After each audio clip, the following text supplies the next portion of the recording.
general nerdery.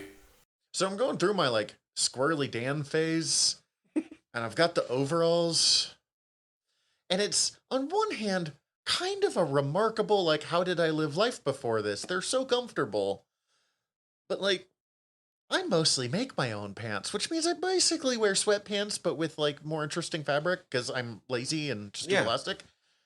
I don't understand how people exist with normal amounts of denim anymore, let alone the like damn near bodysuit that I have now pulled myself into. Like, is it too constricting or? Like, I'll try to like lift my leg and it's just like, nope, you're not doing that. Like, get the stretchy fabric. Yeah, right. Welcome to General Nerdy, your podcast about liking things, and apparently one of the things that I like are overalls. I actually do. I'm gonna make like my own set of these. I'm Zach. I'm Tyler. And we will not talk about this again. We probably will talk about this again. Anytime I say that, we talk about it throughout the episode. Zach and Tyler's overall cast. It's the overcast. Like it is outside. Yeah. It's your weather and pants podcast. That's right. We're going to make something wet. Why do we keep coming up with bad podcasts? I don't know. The worst podcast. No, we're here to talk about something definitely not that. Much better. Well, the first half of something much better. I did it again. Fucking first half of the year podcasting woes strike again. Okay, so we're going to cover the first half of Res Dog Season 3, which I'm actually not unhappy about because we can spend more time on it. Yes, and for Season 2, it actually turned out really well just to give a little more room to breathe. But that was not the plan. But we've had the bizarre hell week, because I don't usually watch stuff till I start about 4 days before we record, and then I do 2 or 3 episodes a night, yada, yada, yada. I have been lucky to get 1 episode a night for a week. Oh, yeah, you finished it here at my place. Yeah, like, you know, there was random stuff there was a crash on the highway that is the only way to get to where I live from where I work. There's one road. That road was shut down for 10 hours. Yeah. So, like, it's been that kind of week. I'm excited because it means that we get to stick in this. No, like, I actually, like, it was kind of weird. Like, I've seen this before, so I wasn't too worried about it. But, like, I ended up more busy this weekend than I normally am. So it was also a little bit of, like, I am smashing this in really quickly just so that it's nice and fresh. Mm-hmm. No, I'm really looking forward to it. Because of that, I don't have much that I've been ingesting. Mostly more wrestling stuff because welcome to Hyperfixations. I've watched most of the Wrestling with Andy podcast or YouTube channels, like individual wrestler documentaries. I'm slowly going through. They also do like, you know, best tag teams or best whatever or worst storylines or I don't know those ones. The oddity is they're looking odd at me, and then I gotta be because there's a lot of their theme song was done by ICP, and it still sticks in my head to this day. Man, the Attitude Era has a lot to answer for, despite the fact that really no, you're not wrong. The Undertaker is like the best thing to come out of Taker's wrestling. the fucking best thing ever. Taker is so fucking good. I've reached the point though in this that I now have a favorite Undertaker entrance. Which one? I'm pretty sure it's 20 or 24. It's the first time he comes back as Taker after he does that awful American Badass run, and it's him versus Kane. Okay, yeah. And it's like Paul Bearer is back, and like there's like 30 people with fucking big torches, and that was a weird era because I was always still excited to see Taker, but like it just wasn't the same when he was the American Badass. Yeah, because you know I can't think of his name. It's I think Mark something, but like the guy who plays Taker, Mark Calloway. Yeah, Calloway's great, but like we're here for Taker, not your weird early 2000s biker bullshit. With Kid Rock. That really, yeah. At least he swapped a Limp Bizkit. Like I was watching a thing where he shows up to help fucking Bray Wyatt, who's after your time, but Bray Wyatt's fucking great. I've heard the name, yeah. And he shows up to help Bray Wyatt with a thing against LA Knight, which I was like, I like all of these. Yeah. And then he shows up as American Badass, and I'm like, it is 2018. You get your fuck out of here with this bullshit. Like, that's really fucking funny. it was still fun because I mean, it's still Mark Calloway. No, it's gotten so fucking bad that I've been reading the wrestler comic books that have been coming out. Oh shit, okay. Wildly, they have amazing creative teams that they've been putting on that. Charles Soule, who wrote one of the best She-Hulk runs of all time that like heavily influenced the She-Hulk TV series, and one of the better Daredevil runs, and so much. Charles Soule is just an incredibly prolific comic book writer. I've loved everything he's written except for one thing. Which his time on Hellblazer I could do without. Yeah, that's a weird combo for him. But anyways, he's writing the fucking WWE stuff. That's amazing. Dan Mora's doing covers for it. Brilliant. Like, so good. And like, I'm enjoying this, and like, I'm apparently a fan of wrestling now. I'm still reading these being like, you are fucking underselling your talent doing this. I sure hope they're giving you a good payday. I mean, since you've been going through those individual wrestler documentaries, is there anyone that like stands out, or is there anybody where you're suddenly like, oh, it turns out I really like this wrestler? I don't know. And I did not think I would, or Bray Wyatt's really interesting. I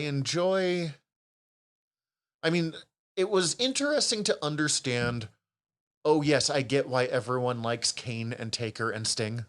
Oh, yeah. Like really just be like, oh yeah, okay. I've obviously... Jeez, every time Sting showed up, it was like an event. Like, fucking school was buzzing the next day. And it's one of those things that, like, yeah, I remember the school buzzing, but I had no context for it. So I've always, like, whatever, dude, and, like, face makeup. And now I'm like, oh. And I've even watched, because Sting's final match is in, like, a month. Oh, yeah. In AEW. So I've actually been watching some of his stuff, and even, he's, like, 60. Mm-hmm. And still wrestling. And I'm going, okay, so you're clearly 60. Like, this is... They're obviously working shit around, and Darby Allin is putting in like 4 people's level of work to make you look good right now. But it's still impressive that you're doing as good as you are at this age. Like, you're still getting across how important this is, which I'm really impressed by. And with the amount of fucking punishment all of those guys have taken. Sting's WrestleMania entrance was also a really good one, but it is weird how like Asian themed it is for like a guy named Mark. Oh shit, man, I'm just having all sorts of wrestling flashbacks. Yeah, no, we've talked about doing some wrestling stuff. And Raven? I haven't gotten much to Raven. He's come up in some like tag team stuff, and I was listening to grunge wrestler. What is it? Paul Heyman. He's the announcer. He ran ECW and is like working with the tribal chief these days and whatever. He's a behind the scenes guy. Yeah. I like Sheamus. Okay. I know Sheamus. Sheamus is fun. Women's wrestling is so much more interesting than men's wrestling these days. Old school, it's awful. Mm-hmm. Like we were talking about it, and you're like, yeah, Lita really changed stuff. But like, Lita was forced to do... Oh, yeah, no, she was forced to do terrible things. I in my watching of it, I felt like, though, that she was the one that made it so that the girls could at least, like, hang with the guys. Oh, 100%. Lita and Chyna both really, like, forced them out of, like, more than just bra and panties matches. Right, because she was wearing almost the exact same thing as the Hardy Boys most of the time. Honestly, also, like, watching Royal Rumbles today, because they now do men and women's Royal Rumbles. 1, the women's ones are just so much better. And 2, the costuming is just out of this fucking world. And they're usually wearing more clothes than the dudes anymore. Yeah. I'm trying to think. There was some... Triple H is interesting. Like, I don't care about himself too much, but I think he's an interesting part of the... Because he's running WWE these days. Right. And, like, I never cared for him, but, like, D-Generation X was a force. I was definitely looking at buying a D-Gen X hat today until I saw what they wanted me to pay for a D-Gen X hat today. I fucking love Rey Mysterio. 100%. Because it's Rey Mysterio. Rey's my boy. Yeah. No, one of the episodes of wrestling we've talked about doing some Lucha Underground stuff. So, like, yes. Rey, La Parka, Hoovy. It's later stuff than you would know, but like Dirty Dom, his son, who's going through like a really good heel turn right now, along with Rhea Ripley playing goth muscle mommy basically to him, is just really good. And who else? Oh, I like Edge. I like Edge more older Edge than I like early 2000s Brood era Gangrel live sex show Edge. At least Brood era isn't corporate Brood era. Oh God, I had someone that was just, I don't know. It's fun. Like, it's interesting to go through. I understand why Nature Boy Ric Flair is important for the first time. I understand why the NWO is important now. And the Wolfpack? All the stuff I was doing, they clearly were like, here's where it should have fucking ended. By the time it got to the Wolfpack, it was so bloated and stupid. But obviously, like, Wolfpack is something you cared about. So, that's the fun thing about this. Oh God, there's someone and it's just killing me. I'm going to be so mad when we get to the break and I'll go, so-and-so. Razor Ramon. Any of the clique that's not Triple H, I'm just like, oh, come on, man. X-Pac. Poor X-Pac. There is really a lot of them that is like, okay, now I understand why CM Punk is like so loudly straight edge, because y'all got fucked up over time. Oh, Mankind is the best. Fuck Mick Foley yes, Mick Foley is exactly who I was failing to say. Mick Foley is my fucking hero. Yeah. Despite the fact that I can't, I watched that Mick Foley versus Taker Hell in a Cell where he gets thrown through stuff. But the version I watched was those two watching and doing commentary on it. Oh, gotcha. Okay. Which is fascinating. Oh, I bet. I haven't seen that. Because it's worth your time to watch it. Because apparently, like, Taker throws him off the top. I mean, they weren't even planning necessarily to go on the top. Fucking Mick Foley just climbs up there and you see Taker be like, and then they climb up the top and he throws him off the top and Taker's like, cool, we're done. Like, let's go home now. And then he gets up and starts and he's like, no, Mick. Mick. And then he throws him through and the fucking tooth goes through his jaw. And like, I've got fake front teeth, so that's a thing for me. That made me like viscerally uncomfortable. But apparently he was like, Mick Foley would watch things being like, I had a booger during this. And no, it's his fucking tooth. And like, no, we have to do the tax. And Taker's like whispering to him like, Mick, let's go home, Mick. Mick, we're done. Like, oof. What a match. And just Mick Foley in general. You need to watch that Mick Foley Santa documentary. I need to watch that. I want to watch the Taker documentary. Yeah, I haven't watched all. It's supposed to be really good. Supposed to be really good. Last Ride. I just really enjoy that Kane is now the mayor of a town. Right? He's just, and I want to watch some of this stuff. Him and Bryan Danielson, the American Dragon, went through a tag team time together, and they did like comedy bits together of him and Kane going to like anger management therapy and stuff, and like I'm into that shit. R-Truth is fucking great. I love R-Truth. He is actually a really accomplished wrestler, but he's very willing to be the like comedic character wrestler. So like in the 2024 Women's Royal Rumble, he ran out and tried to join the Women's Royal Rumble because he didn't understand what was going on, quote unquote. Or he finally joins the Men's Royal Rumble and he thinks he's doing a tag team. So like he's trying to get someone to tag him in so he can go rescue them. And everyone's like, what the fuck are you? Like literally they're playing him as the world's most delusional man. Okay. But he's also a really accomplished wrestler at the same time. So like it's a fun combo of super willing to be dumb and then like scary fucking good at his job. I like the New Day. All of this is later for you. Yeah, but yeah. Like, yeah. I don't give a fuck about Hulk Hogan. I was a little Hulkamaniac when I was a kid. The interesting thing about the thing about wrestling today, I do appreciate women have more of a place in it, and they while it still has obviously a lot of stuff to work on, it is much less white dominant sport than it used to be. Like, you know, there wasn't a black WWE world champion until like the late 90s. Just, I don't know. It is a lot more. Man, who would that have been? Oh, I can't think of it off the top of my head. He was good. He was a former football player, but that's like half of them. Yeah. It's a good number of them. I'll think of it afterwards. But like, you know, there's a lot more. It's a much more diverse group anymore. But that said, the current run is really heavily missing weirdo characters.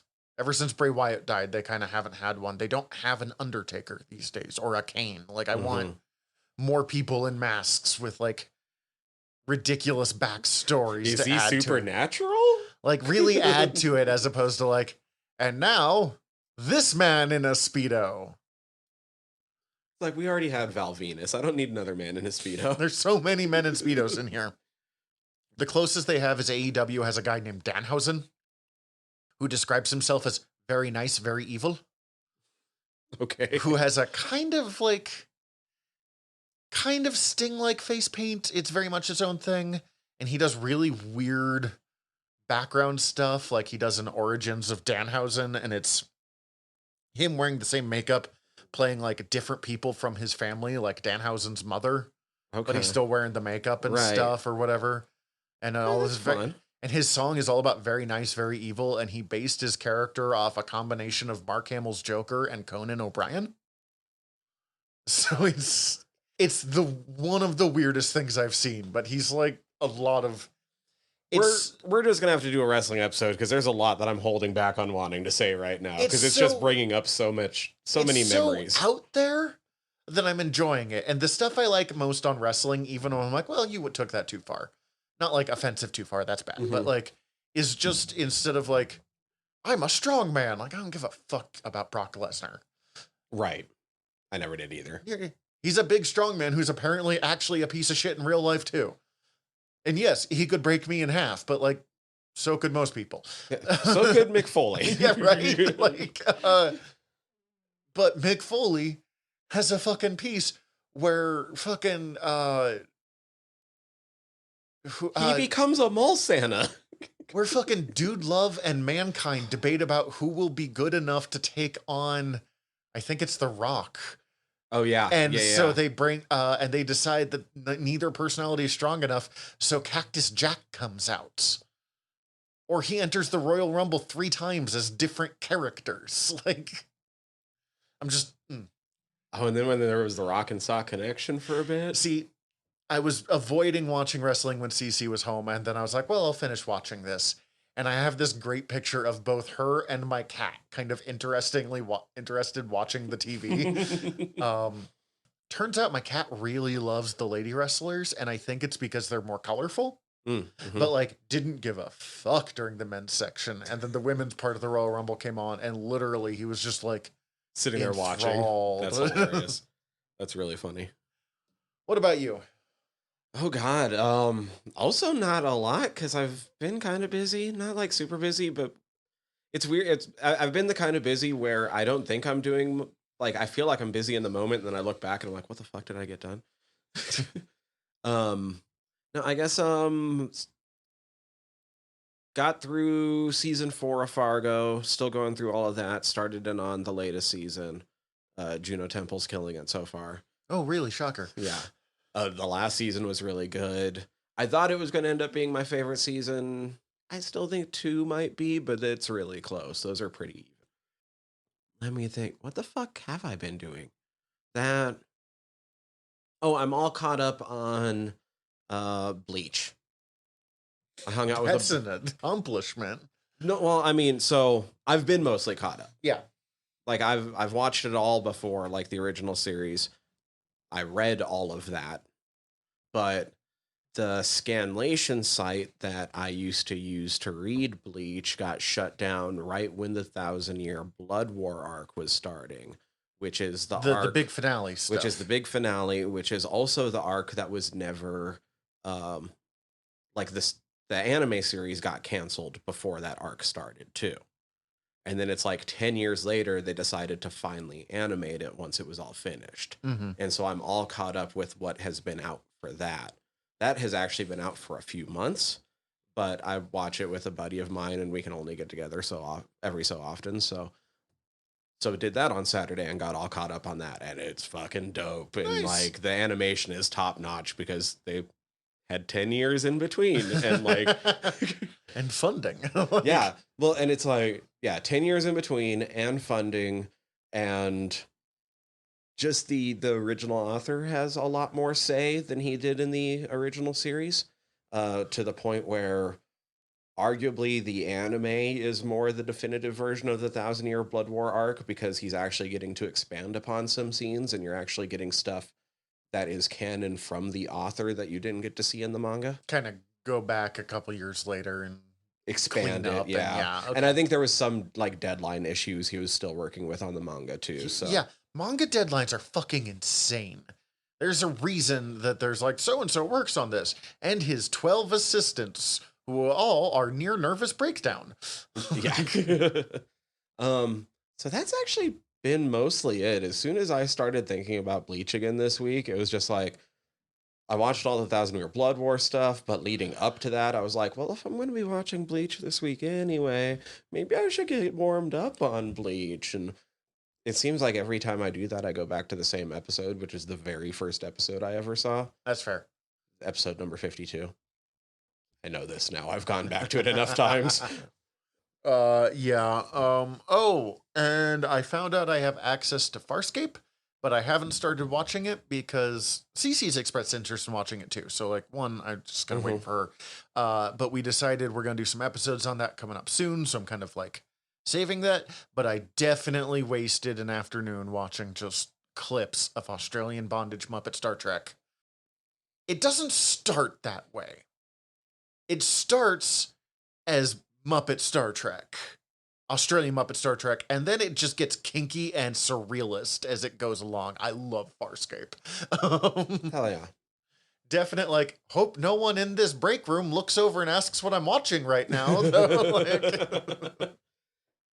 Oh, that's really funny. And then, yeah, I guess just Reservation Dogs otherwise. I don't think there was anything. I feel like there was something else, but it's really not jumping to mind. There's absolutely something I'm missing that's going to drive me up a wall. Yeah. I really feel like I'm missing out on something, but 11th volume of Saga, which is probably my least favorite volume of Saga so far, but it's also really good and setting up some really important like next step stuff for the series, and it feels like a transitory one. Okay. And even the worst volume of Saga is better than 90% of comic books I've ever read. So, like... Yeah, I got nothing else. All right. We'll take a quick break, and when we come back, it's... Reservation Dogs! Let's go then! Reservation Dogs! The first half of this kind of feels like what we were talking about, of, like... I don't feel like I'm doing a lot, but I'm really busy in retrospect. Yeah. Because I'm looking at this being like, they went home on the bus. And we got some time with the elders. They cleaned the Indian center. The Indian... She's got glasses. Like, it's kind of like how you were making fun of Comey for, like, nothing happens, but, like... Because not... Okay, other than Bear, who has a fucking saga through this... Not much happens, but so much happens in this. Yeah, should we hit this one episode by episode? Yeah, probably. That's how we did the last season. Let me get those episodes in front of me then. So, as a reminder, where we left off, the Res Dogs had just gone to California, finally accomplishing their, mission of the previous 2 seasons, basically, and are now kind of stuck there because they have no car anymore. Like, yeah, they're stranded with no car, no money in California, hanging out with White Jesus. I do love that White Jesus is back. Okay, now I don't think he's a spirit, but I definitely thought that he could have been a... I still think it's up in the air just because it's White Jesus, but no, I agree with you that it seems way more like they're trying to make him not a spirit, but it's fucking hilarious because it's White Jesus. Yeah, anytime with White Jesus is fun in this. And then, yeah, because the first one is literally just the bus ride home. Yeah. And we get the cutaways with Bear and his dad, which I accidentally jumped the gun on last episode. But we kind of knew about already. So they go to Bear's dad's house, and Bear finds out that there's an entire fucking family there that he did not know about. And really helped set off the last of his, like, he wasn't really idolizing his father anymore, but this really kind of helped shut that shit down. Yeah, it was the nail in the coffin. And then that part's all broke up, but like he does, like, we do see that he eventually like leaves a note being like, cool, this time I get to choose to say bye. Fuck off, fucker. Yeah. I felt so bad for the woman who was like, reads the note, realizes that that's her husband's or partner's or whatever's son that he clearly never told her about. Mm-hmm. And not the only one, because if we remember from season 1, right, his phone said baby mama number 2 for Bear. Right. So there's at least one sibling older than Bear that we don't know about. These and are like this three is kids? She's at least baby mama number 3, if not 4 or 5. And multiple children were there. Mm-hmm. Just felt bad for that. I mean, she was kind of bitchy, but like she's clearly in a bad situation. Right, and just like left dealing with the kids while shithead is shitheading. Yeah. Pumpkin lusty. God. Okay, and then this is okay. Like minor spoilers for the rest of the season, but like this is the last we see of William Knifeman for a while. William Knifeman's intro in this was the funniest fucking thing. Look, I felt fucking seen when he called out those that were never enrolled but can prove your descendancy. I was like, oh hey, it's me over here. I'm one of you. You know, that gives me an interesting aside that I just want to. I'm not going to get too deep into this, but I realized the very first time we talked about reservation dogs, I brought up blood quantums, but I didn't explain what the fuck that is. And I remembered, like, lots of people don't know what the fuck that is. Yeah. Independent of me doing this podcast and the fact that we've been talking about doing all of these episodes over the course of this, like, I've ended up just independently in a couple conversations where this ended up coming up. And I realized that it's not something very well known. Like one of the guys, really good guy, definitely trying his best, but one of the, it was an interesting realization for him that a person, he realized that a person might not have very strong ties to their indigenous culture because of the ravages of colonization. But he didn't realize that you could actually know what tribe you're from and not be a member of it. That's kind of fair, I guess. Like, I see where... So some tribes use what's called a blood quantum, which is literally, there were some lists made at one point of the members of the tribe, and you can only be so many steps related away from those people without other... recognized tribal blood being brought in before you're not impure enough to, don't have enough native in you to enroll in the tribe. Not every tribe uses them. They are a sticky subject. There's really good arguments both for and against. I cannot fault any tribe that chooses to use them. It unfortunately impacts me, though, in the fact that I can't enroll in my tribe because I'm one step too far removed. You're not the only person I know that is not officially a member of a tribe that they're a part of, because of paperwork. Yeah. And yeah, like I said, like most tribes, um, like if my father was a recognized member of a different tribe, that recognition would allow like that cutoff line to be extended out one more step. But broadly Mexican isn't a recognized tribe, as indigenous as that might be. Yeah, trying to fit the complicated nature of indigenous tribes and indigenous Americans into the American bureaucracy is I'm just gonna go with difficult. Yeah. It's a complicated matter. Like I said, it sucks. I don't like it sucks for me personally that like I can't enroll. Like that really does bum me out sometimes, but I don't blame any tribe that chooses to use blood quantums because I know both of the arguments both ways and it is a really really sticky matter. It is funny though because I did get into a completely separate conversation with somebody else, brought on by the fact that he had heard me talking about Reservation Dogs and decided to watch the show himself just based off of me randomly bringing it up to somebody else one day. And it was hilarious because he's just like, yeah, dude, I'm fucking white as shit, but my tribe doesn't use blood quantums, so I can prove descendancy, and I'm a member of my tribe, and because of it, my tribe is basically all the city Indians from decolonization. But you know what? They're, like we talked about that. Like there's a whole lot of they're trying their best. They're trying their best, but like it's a funny thought, right? Like right. Fucking wild. That's fascinating.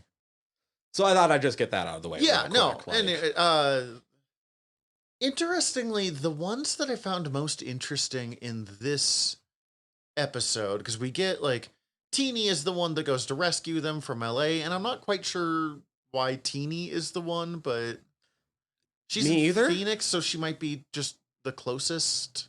I guess she was already taking time off from her job, and everyone else was like at work. Yeah, she gets bad. It's really bad. Yeah. The one I found, like, I like Delora starting to get some connection with Teeny. The thing I found most interesting was watching Cheese and Willie Jack in this one.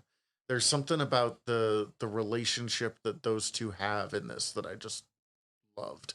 Because they're just, they're the ones that definitely want to go home. Mm-hmm. Both of them. Like, Laura and Bear, it's a little less clear where their future lies, but like Willie Jack is like, have you ever thought about those two leaving? And it's really clear. I mean, at least as long as his grandma's there, Cheese isn't going. I mean, one, he's younger, but also like, well, his grandma's there, he's not going anywhere. Right. And Willie not only like has already decided to stay, we'll get this much more specifically in an episode or two, but like, oh yeah, she wants to learn the medicine. I was about to say, it's not clear yet in this episode, but just a couple episodes in, it's clear that she's starting to really lay roots into the community. Yeah. And we were already getting hints of that from last season. And kind of the mini pairing of Cheese and Willie was... They grabbed the donuts. Yeah. Yo, where's mine? Not gonna lie, I might have grabbed one of those donuts. I would not have, but like I understand. I might have grabbed one of those donuts. I do love. I'm not 100% sure, but I do love Willie Jack being like, "No, I'm good," and then like just knowing that Cheese is going to grab her one. They're kind of my favorite. I mean, they're the best. They're the two best people in this show. I guess kind of. Oh, Jackie texting Bear. Mm-hmm. And like it's the first text, but obviously like they had each other in each other's phone already. And there's some talking going on there. And it was interesting because like I kind of felt like they might be starting to set up some Bear and Alora, and that could just be because I'm so trained for like male lead and female lead. I do feel like this show has intentionally, at least in places, been like, this is a possibility. Yeah, there's something in those but it's two more of like this is a possibility because they're both young and dumb and in each other's vicinity and fucking teenagers. And like, they're tight. Yeah, and good looking. Like it happens. Yeah, we were just nodding at each other and then we remembered that was a visual. But it's so interesting to like where Jackie has come. So even just that little bit there was like, okay. I guess I jumped the gun a little bit though, because Bear being left behind at the end of the episode, it's in the beginning of the next episode that he runs into William Knifeman for almost the last time for almost the entire season. Which isn't uncommon. He will disappear for large swaths of every season, but I do enjoy... This is where Knifeman is most excited. Oh yeah, this episode ends with Bear is accidentally left behind and is stuck with no money and a dead phone in... I don't remember where, but like... Somewhere in California. Bumfuck nowhere, yeah. Like, I think they say a few times that they're going to LA, but I feel like the last episode kind of intimated that it wasn't quite LA. Well, and they're not in LA in that bus stop because they were on the bus and then stopped at a bus stop and that's where he gets stuck. Right. So like, he's probably somewhere on the edge of, like, he's Inland Empire. He might be crossing into like Nevada here soon or Arizona, depending on how they're going. I would guess somewhere, and like close enough that he finds someone from his place. Right, because he runs into Maximus. Well, the next episode is entitled and that's Maximus. where we're going to go. Yeah. Here's Maximus, who is my favorite character on this show. Maximus. I was telling, man, I got excited a few other, when we were talking about season 2, when we finally had the episode where like Gary Farmer and Wes Studi were hardcore playing off each other. Because of who they are.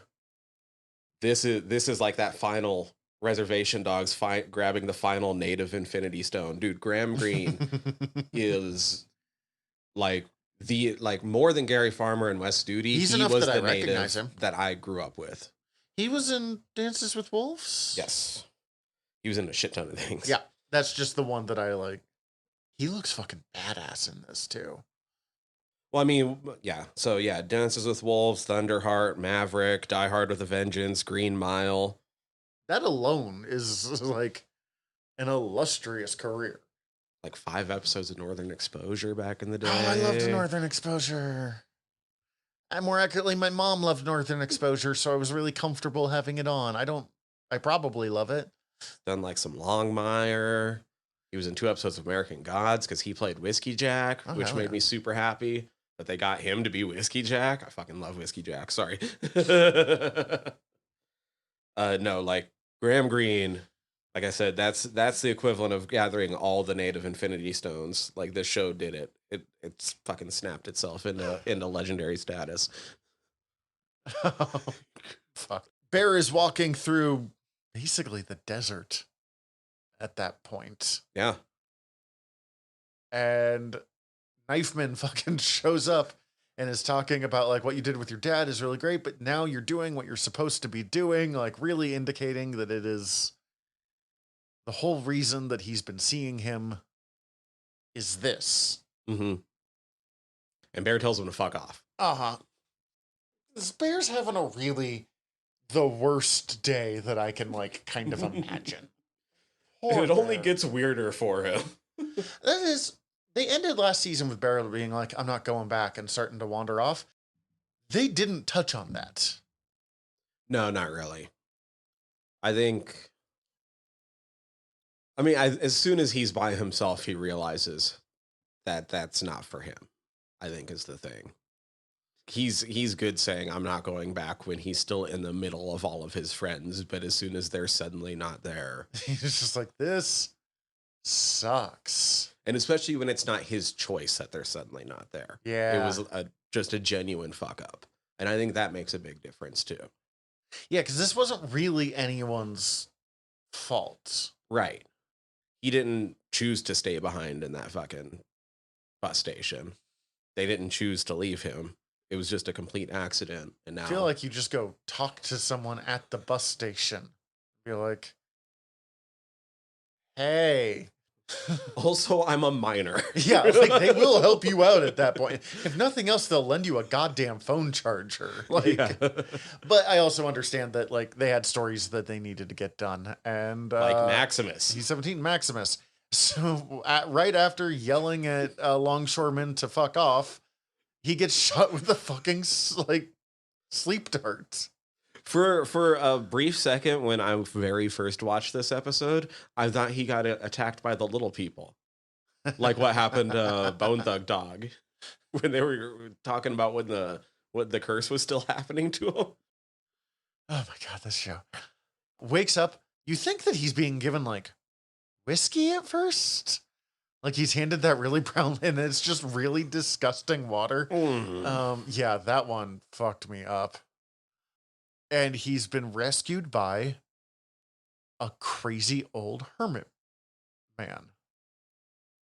Graham Greene looking like a complete badass in the mohawk, who is obviously super alien conspiracy theoried out. I'm not sure how to talk about this episode. Right, because it ties so heavily into House Made of Bongs. It also mostly just like when I talk about it, it's Bear hangs out with a conspiracy theory man and there's a fun twist at the end. But like it's so much deeper than that. Yeah. I think the easy big takeaway from this is this episode kind of presents Bear with two things. It's a potential future for himself. Yeah, there's a definite like you could become this guy, and especially when we get to House Full of Bongs and you realize how much Maximus is. I guess it doesn't present Bear two things, but it presents the viewer two things. And one thing is for both us and Bear, it's a possible future for Bear. The other thing is, though, we get a definite contrast to Bear and Maximus through the things that Maximus tells him, because Bear points out to him when Maximus is questioning him, like, oh, no, like this was an accident. My friends believe me. And Maximus, which, having watched that again, the 5th episode, which we will get to, I watched like we recorded in between. So like, yeah, about 30 minutes before we restarted recording this episode, maybe 45. Like, so I haven't had time to like let some of the stuff sit in. I'm going to have to rewatch this episode with that episode in mind. Holy shit. Because they tie so much together. But like I said, I think the big thing about this one is it's kind of like, Bear, here's your possible future. Yeah, Bear, this is who you could be if you're not careful. And Bear, like... But also there's other wisdom in there. Like, yeah. Like Maximus is spitting wisdom at him that goes a lot deeper than that. But when you're trying to talk about it, it's like, here's eggplants and star people, but it's really kind of Maximus is Bear if Bear's friends didn't believe him, and if Bear ends up alone, and kind of a lot of the stuff that Bear was starting to do in season 2 of really pushing people away and not finding outlets for the anger that he was feeling so heavy. And not that he's fully done it, but he's starting to. Right. Very much so. More so than some of the other characters, really, with the things that we saw him go through last season. I think the other characters didn't have as far to go. Yeah. Oh, Laura had a really long way to go, but hers was she's who I'm mostly thinking of when I'm like, he's already went farther than Laura has. Yes. She just has her very own thing. It's different. Like, yeah. She was lashing out like a kid less, which he was doing a lot. But like, now that he's lashing out less, he's farther. he's kind of more emotionally honest than she is. Mm-hmm. Even though that sometimes is making him be a little shithead. I do think that I brought it up last episode, but I do think the first episode is a pretty big turning point for Alora with that conversation that she has with Teeny. Where Teeny points out, like, there's not a magical switch that gets flipped. Like, you're not waiting to be grown up one of these days. You're kind of already there. Yeah. You're 18, you're an adult, you own a house. Mm-hmm. And, like, her offering for Teeny to stay with her, and, like, I don't know if Alora's going to stay or not, and Alora doesn't know if she's going to stay or not, which we'll come up to in an episode or so, but, like, she's got the roots there, and it's just kind of up to her if she's going to... What she's going to do, but also, as we've talked about in earlier seasons, why she's going to do it. Which is way more important. And I mean, we'll get there, but, like, the whole point of the series is, like, she's edging towards the right reasons why, so. Yeah. Episode 2 is one of my favorites of this series.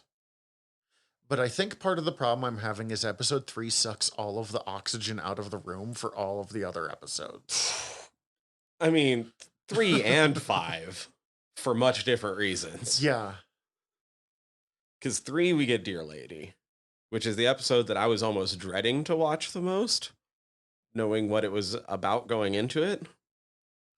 See, I picked up really fast and I went, uh-oh. But, like... I joined the Reservation Dogs subreddit during season 2. Mm-hmm. And so, like, when the episode dropped, I didn't read spoilers, but, like, there were certain things that were popping up. And even before that, there was articles being shared talking about this episode coming up because of how important it was. I knew that this subject was going to come up, but okay. We get an origin of the Dear Lady, which I was perfectly happy.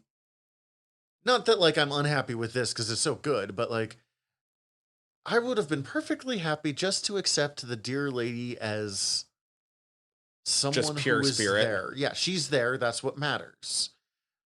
And as you and I talked about, this is a show that feels very little need to, like, really answer questions. So the fact that it devoted an entire episode to answering a question of the Dear Lady is fascinating. I don't know why I'm so stuck on her just, like, ordering 2 whole pies to eat to herself. Dude, like, everyone's stuck on that. Like, is there a deeper something to that? Or is that just... I have watched different reaction videos. I've listened to different Native and Indigenous podcasts about this show and about this episode in particular. And that's the one question everyone asks is, what the fuck is up with the pies? Because nobody's been able to pin it down so far. Well, they put so much emphasis on it. She's at this diner and she can't decide what she wants to eat, so she orders 2 pies. 2 pies, a cherry and an apple.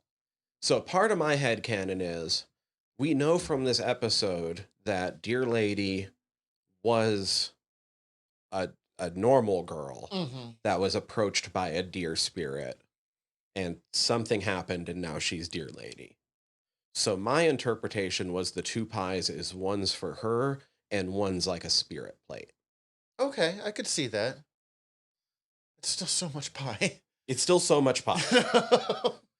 And I think it's also like she's going and eating pie and, like, ordering a whole pie for herself because of it's showing there's still a part of her that's that girl. Okay. And it's trauma-induced arrested development from her dealing with that in that time period and never getting to truly grow up past that moment. Yeah, that's fair. That's interesting. Because part of me was like, oh, maybe, like, find it, you know, for Bear, but she didn't know Bear was going to be there. She just ran into him. Yeah. Also, definitely implied that she would murder his father if, like, they ever run into each other. Okay. The meat of this episode, though, because we get the Dear Lady flashback and we've been dancing around it a little bit. Hey, trigger warning. Yeah, okay. Yeah. Just, we're going to talk about native boarding schools now. And so if you're not up for that, I don't blame you. Being said, this episode may be the quote unquote best depiction because it's not one that revels in the trauma porn aspect of it. It shows you just enough to get across. Yeah, it definitely conveys the horror extremely effectively. Holy shit. Every person who acted in the flashbacks killed it. I will say, going into this episode, I was dreading watching it, and how deftly they handled the subject was what allowed me to get through it. And get through it multiple times, because I've watched this episode multiple times now. Like, I don't avoid it on rewatch. If you don't know, oh yeah, you can't. It's too important. If you do not know, the native boarding schools was part of the, quote, save the Indian, kill the man. No, kill the Indian, save the man. Thank you. Wow, I almost made that so much better, but like, kill the Indian, save the man.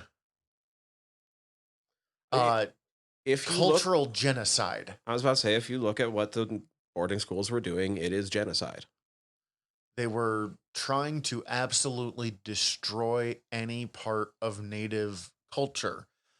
In the last 10 years, give or take, I don't have like details on it, Canada has started doing examinations of some of these schools and looking up and finding bodies and finding how many children, and we mean children, who were killed in these schools and never returned,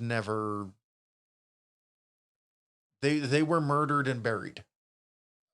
Well, and in a lot of these cases, there's not records of these children going missing either, because they were getting so much money per child from the government. So even when something would happen to one of these kids, they would just fail to mention it, knowing that they're not going to look into it because it's a bunch of Indians.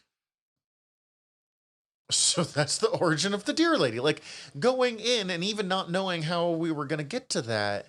Also, as a side note, America has refused to ever look into those bodies. We know there are some projects going on. Canada was like actively counting and trying to like find balance, and Canada has problems when it comes to dealing with the First Nations. But like, they are at least admitting to this in a way that the American government never has. Sorry, I don't feel like we can talk about that without talking about. No, yeah, I agree. That being said, once again, though, like, as heavy as this all is, like, if you're going to watch something on this subject, this might be the easiest to get through. Yeah. Oh, 100%. Because they truly does do such a good job of walking the line between getting across the point and not showing you anymore. It's also beautifully crafted. All of the flashback sequences are intentionally done in a style to homage and 70s and 80s horror, especially like 70s Italian horror. I would not have been able to identify that, but like I could tell that it was like tracing back to some of those old.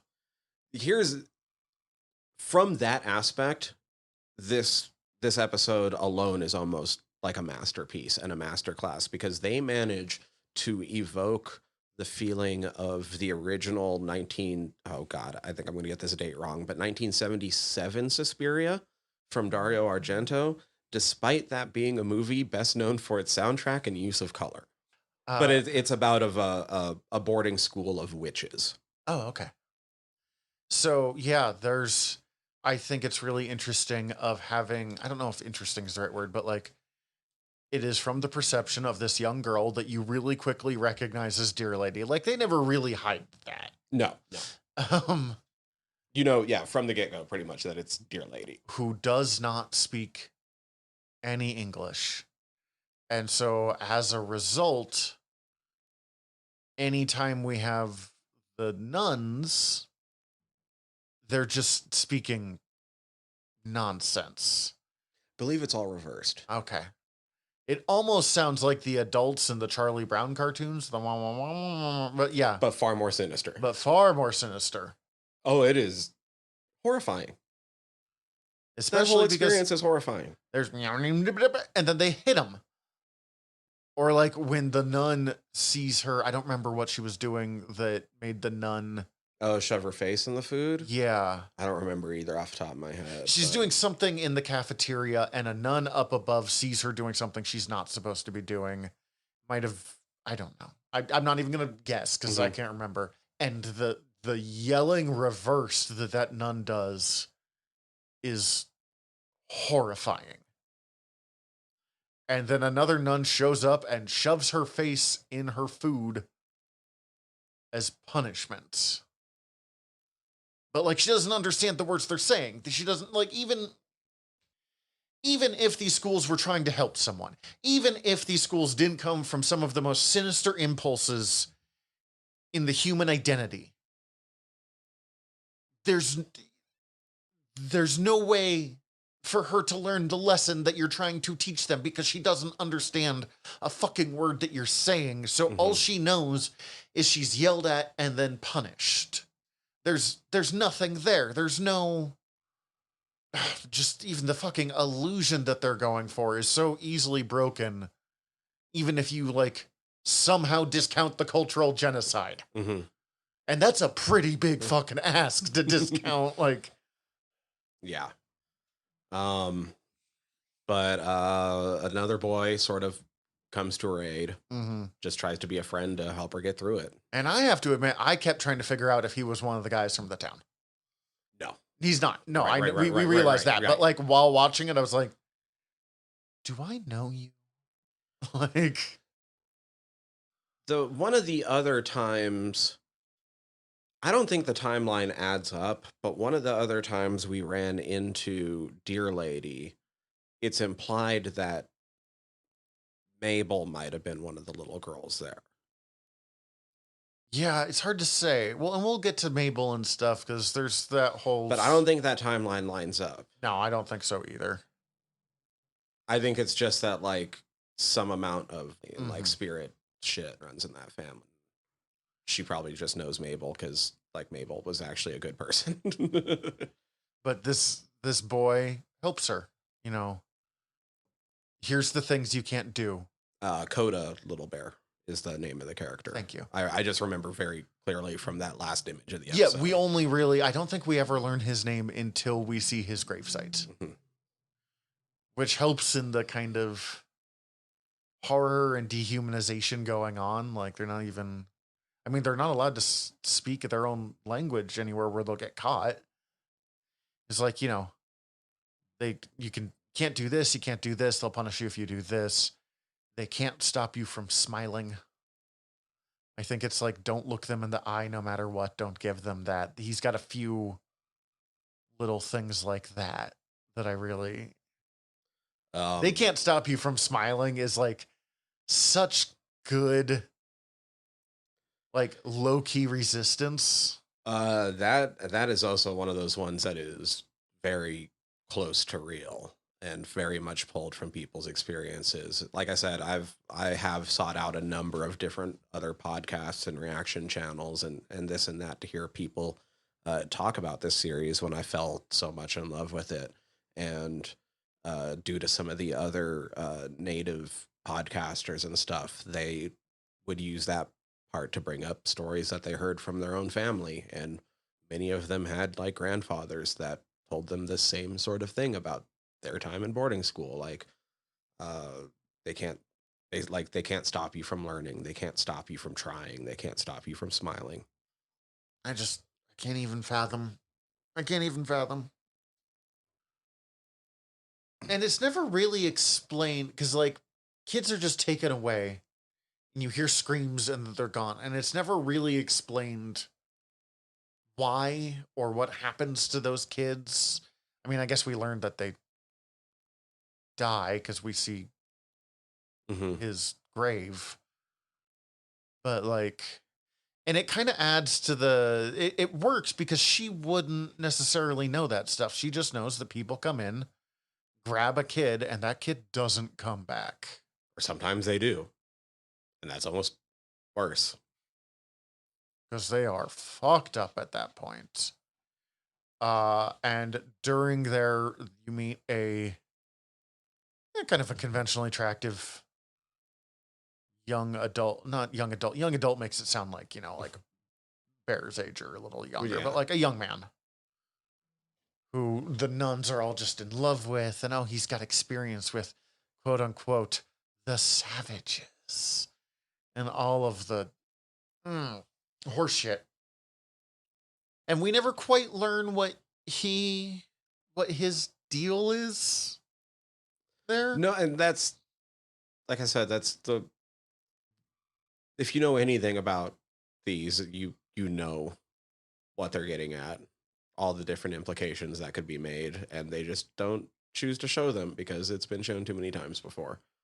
And like, if you're an adult, you know the sort of shit that fucking terrible people can get up to. Mm-hmm. He's a human wolf. That's when I got through this episode a lot better than I thought I was going to the first time and subsequent times. But that's the part that gets me, is the very end of this episode when you see the fucking gravestone. Mm-hmm. I can get through the rest of it, but the Coda killed by human wolves was what broke me that first time through. But in the modern day, we have Tannis getting revenge. Yeah, let's get through the flashback stuff, and then we can talk about some of the modern day stuff and understand this episode skips back and forth in an extremely beautiful way. It's just hard to talk about that way. Eventually, first of all, Coda has the most adorable version of "Let's Go to California" when he asks her to go fishing. Mm-hmm. And Cece and I were like, it's really sad, but also like kind of interesting that it kind of ties into a similar, like, here's my dream. But his is so much more achievable for anyone than... It's sad, but I think it's extremely intentional, especially as the last season and this season start going more into the trauma of the elders and the way that it affects communication between the generations. Which you're going to get even more in the next episode that you haven't seen yet. Yeah, no, I don't know if looking forward to it is the right term, because we're talking about watching people's trauma, but I'm looking forward to it because it's Res Dogs. So, because it's a very cheese heavy episode. And pigs. Cheese, Big, Bucky. Oh my God, yes. And Brownie. Oh, my heart. On a fishing trip. Oh, my heart. Okay. But to get through the tragedy first, her friend is taken, and So it's terrible that he's taken, but that is one of my favorite scenes in the way that they use the cinematography to help tell the story, because as he's finally being taken out of the room, it switches to a point of view from his point of view. And because as they're dragging him, he's flipped on his back. So everything's upside down. And that center frames the upside down cross. Yeah, okay. Like, it's a beautiful shot. It's just horrendous that it's happening. Oh my God.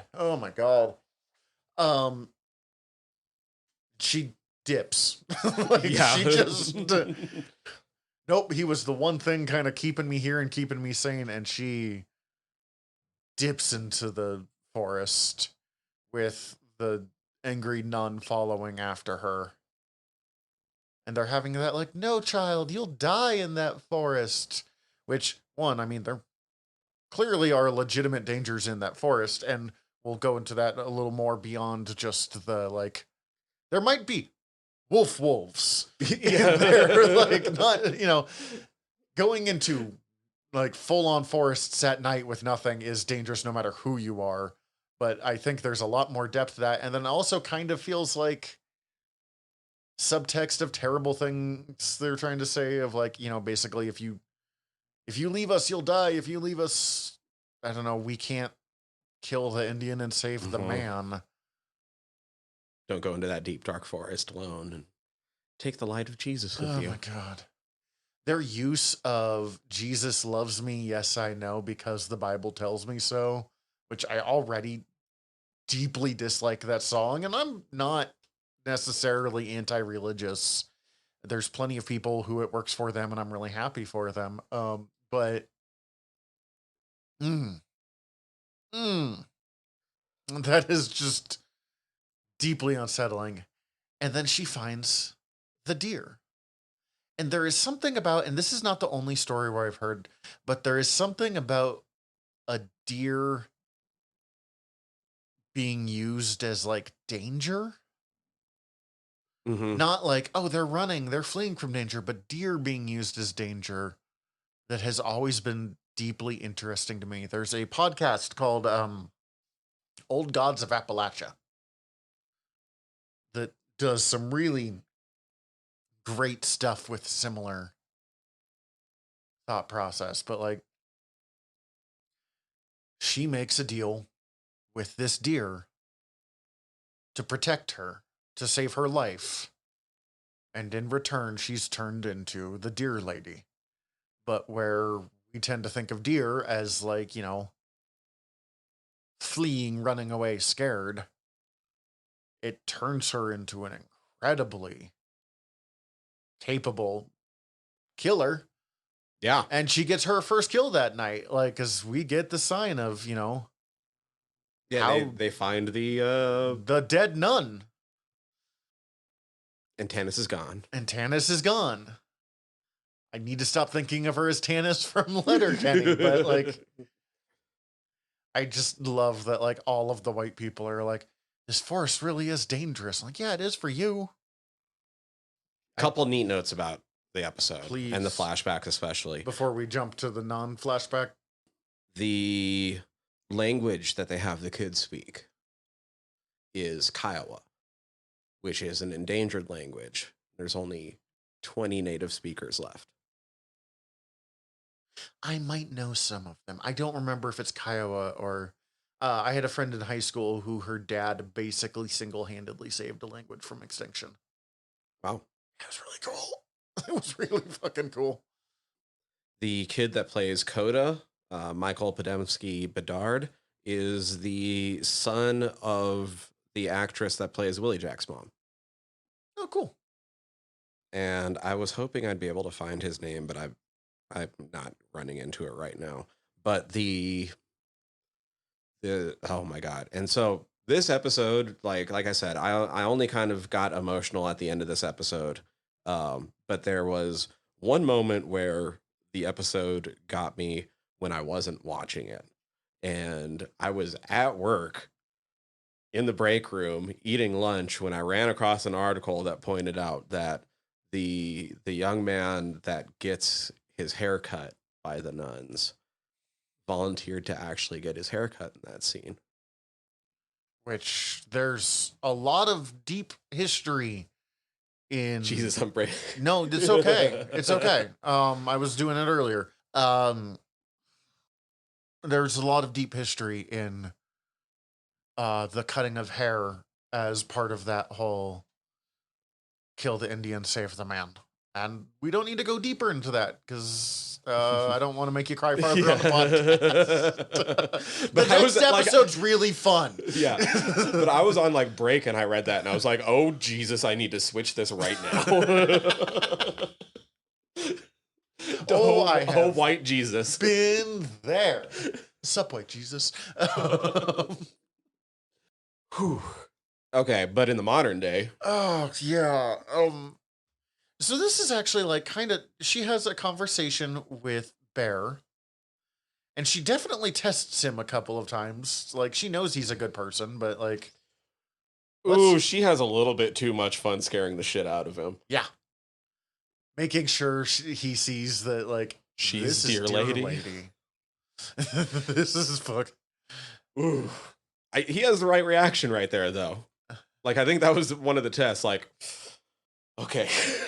Yep. And I like that, like, he was already going to, like, before knowing she was dear lady. I mean, and partly he's just desperately hoping she can help him. But, oh, I dropped my book. And it's, like, such an obvious fake drop. But he's still like, oh, yeah, let me get that, like...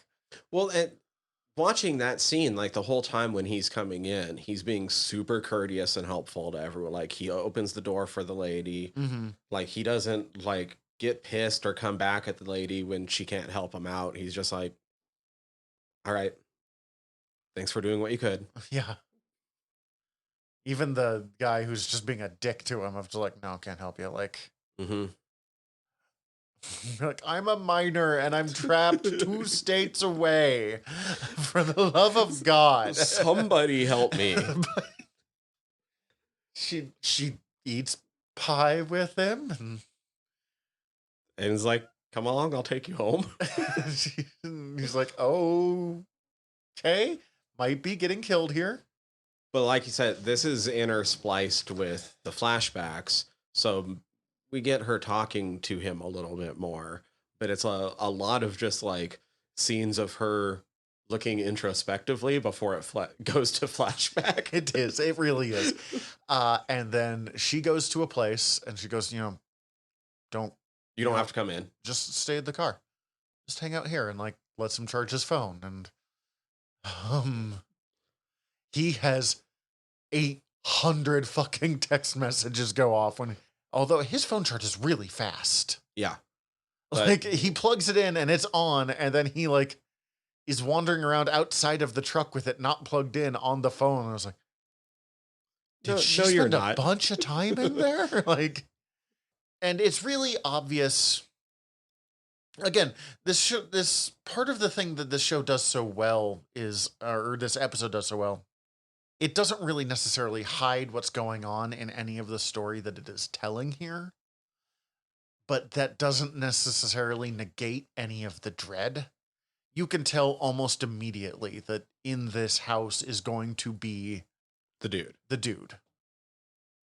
And it is. And he's kind of a helpless old man. Or at least that's how he's, portraying himself.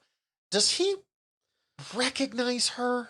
No, but it is like, if you do hear the things he is saying, because he's just sort of like looking back on memories and like scrapbooking, basically. Just the way he talks, like, it almost sounds like he recognizes her or something. Like, but he's just sitting there like, the one really fucked up thing is like he says something about photographs to help you remember, and he's like, it's a good thing there's not photographs of everything.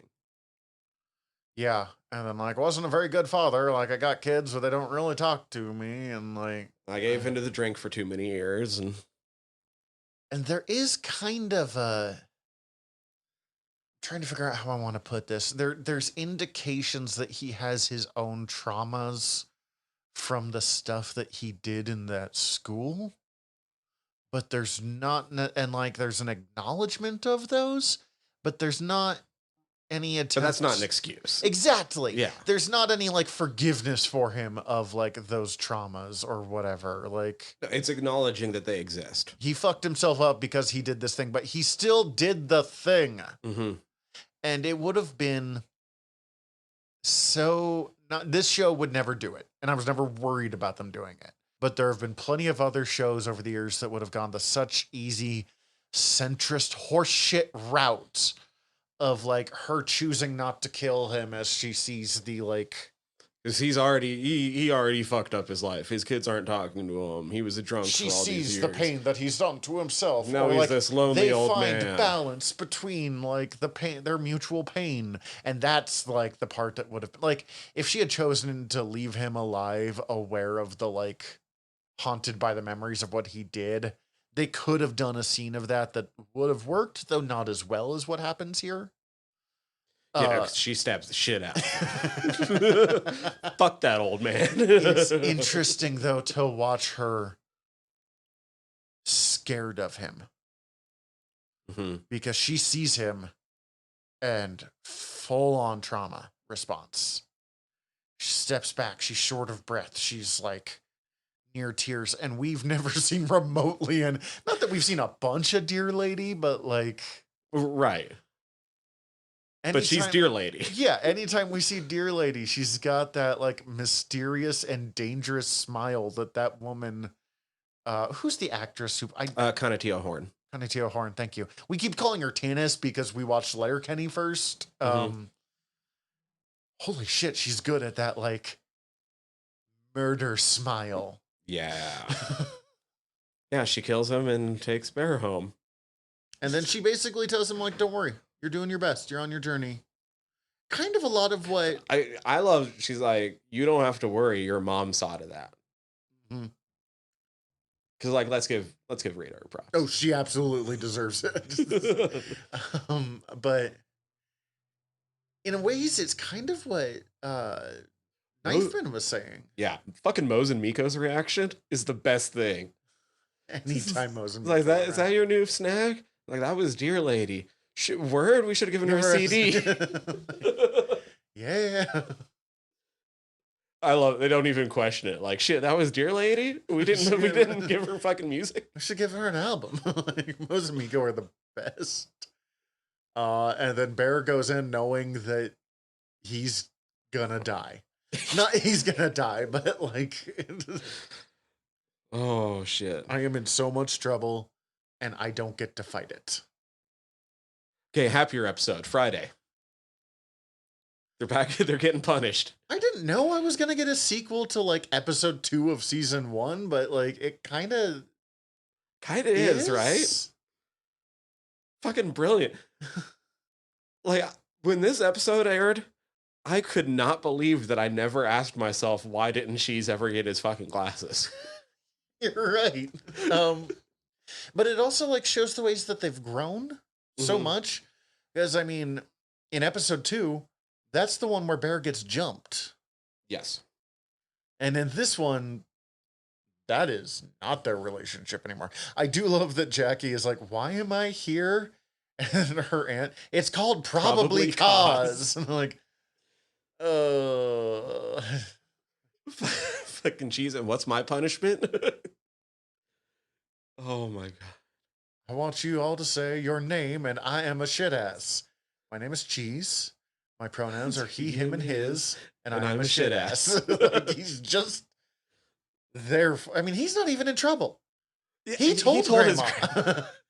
I do think it's really funny that both him and Alora, like, did this. Like, right, because he did tell his grandma.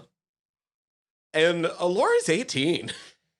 And, like, a homeowner. And doesn't have, like, parents to, like... They just kind of are doing this with her because they're just trying to, like, make sure she's gonna be okay. Like...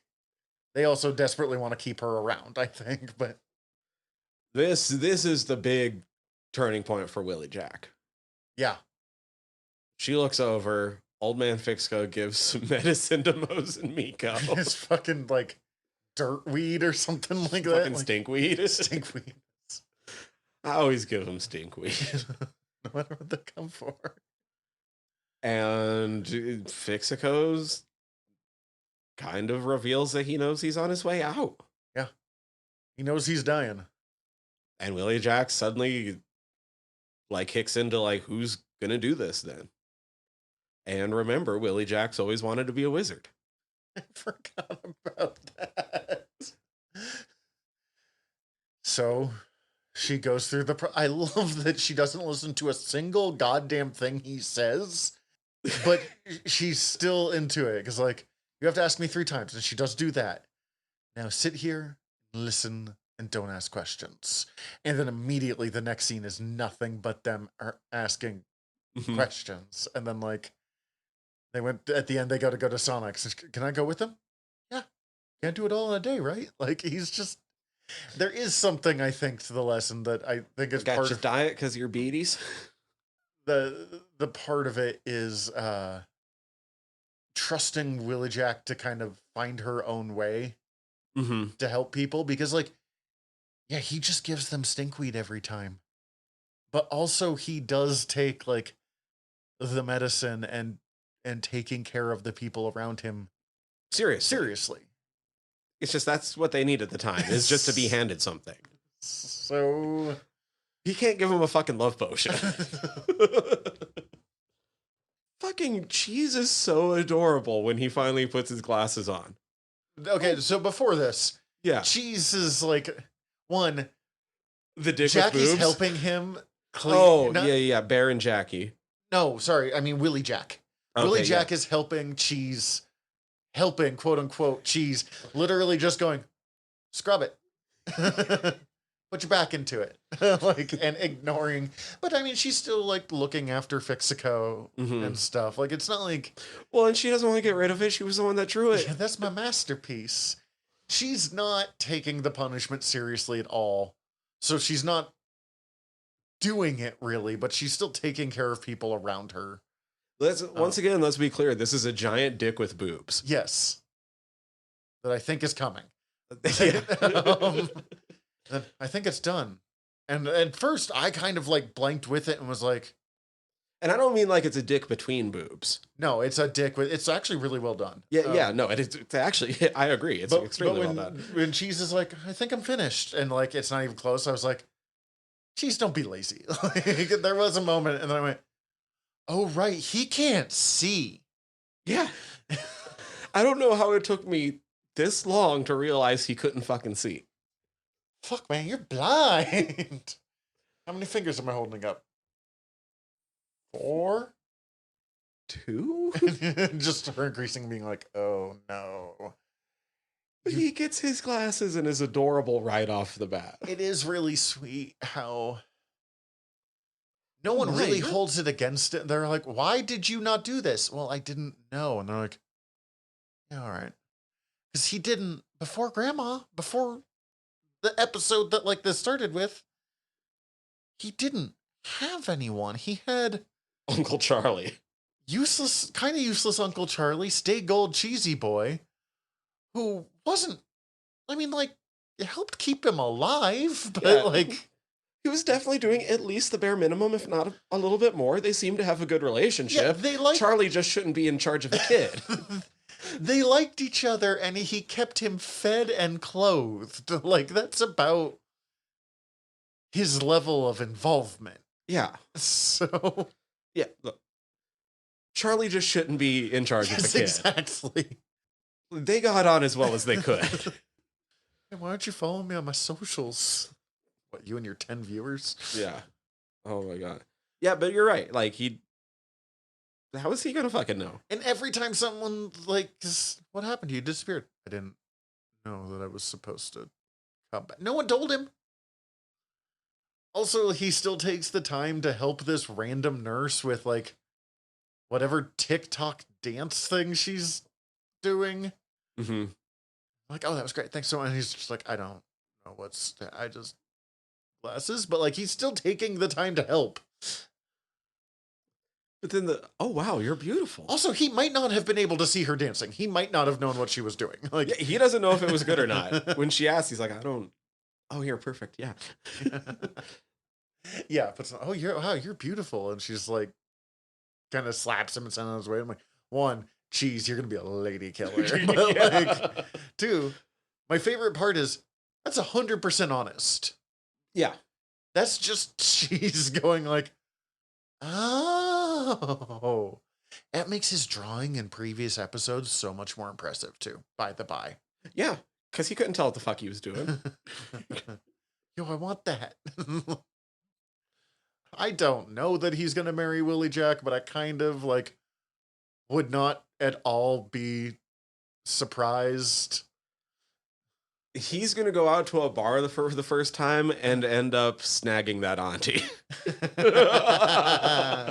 I'm just saying, like, him and Willie Jack are so perfect, whether it's in a like brother-sister relationship or right, they're always, yeah. It doesn't matter. They just are like, they're going to be holding down the hometown in some way. Yeah, and I kind of think those two need each other. Mm-hmm. In a weird way. Okay, and then let's do Bear and Jackie. Dude, that's fucking Bev is hilarious in that scene, dude. Bev has me fuck. I'll take the kid on weekends. So, I mean, we've seen they kind of made peace in the free cheese, Stay Gold Cheesy Boy episode. Mm-hmm. And then they at least stopped being at war, even though him and Elora Danan hadn't really dealt with their issues. And then she texts him like, haha, I talked to your mom, you're going to be in trouble. It's called Probably Cause. I know, you're a bad influence. It's like, God, you're the worst. I hate Bev. She's like one of the only characters I dislike. But even then, there's something about her that's compelling.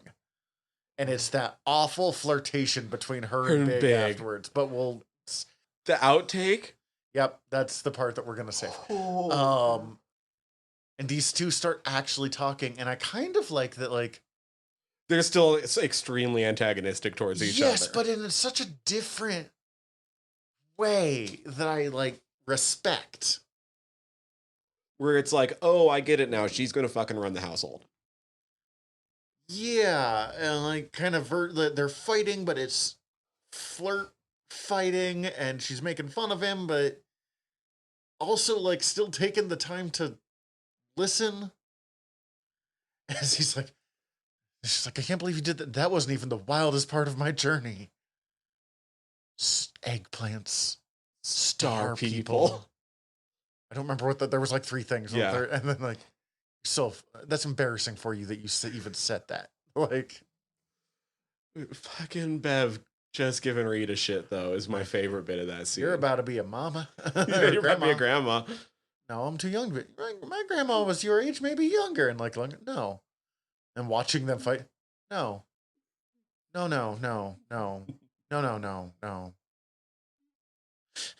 good. And then Elora. People are just trying to keep her there. Like, I like Willie Jack's dad talking to her.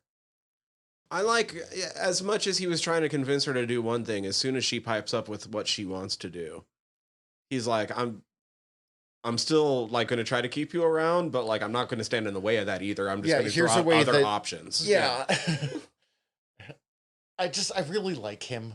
We haven't seen much of him at all since the hunting episode, which is maybe my favorite episode of season 1.